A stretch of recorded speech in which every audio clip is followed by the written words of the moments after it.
તો આજે આપણે બનાવીશું કાઠિયાવાડી સ્ટાઇલ વઘારેલી ખીચડી, ખૂબ જ ટેસ્ટી એવી। તો અહીંયા તમે જોઈ શકો ખીચડી લઈ લીધી છે, બધા શાકભાજી લીધા છે। તમને જે મનપસંદ શાકભાજીઓ નાખી શકો છો। તેલ ઉમેરી દીધું છે, હિંગ, હળદર, જીરું અને ડુંગળીથી વઘાર કરી દીધો છે। આદુ લસણની પેસ્ટ, જેનાથી ખૂબ જ સરસ ટેસ્ટ આવે છે।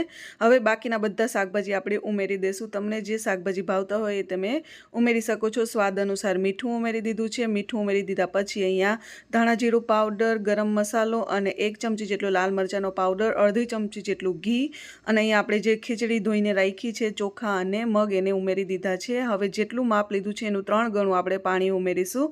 પાણી ઉમેર્યા પછી આપણે 4 થી 5 સીટી થાય ત્યાં સુધી રહેવા દેશું। 4 થી 5 સીટી થઈ ગઈ છે તો અહીંયા ખીચડી સરસ એવી તૈયાર થઈ ગઈ છે। હવે થોડી વાર ઉકાળીશું એટલે એકદમ રસીલી તૈયાર થઈ જશે। હવે આપણે એનો વઘાર કરી લઈશું। તો અહીંયા તેલ છે, લસણ છે અને લાલ મરચાંનો પાવડરથી આપણે વઘાર કર્યો છે। તો અહીંયા ખીચડી બનીને તૈયાર થઈ ગઈ છે।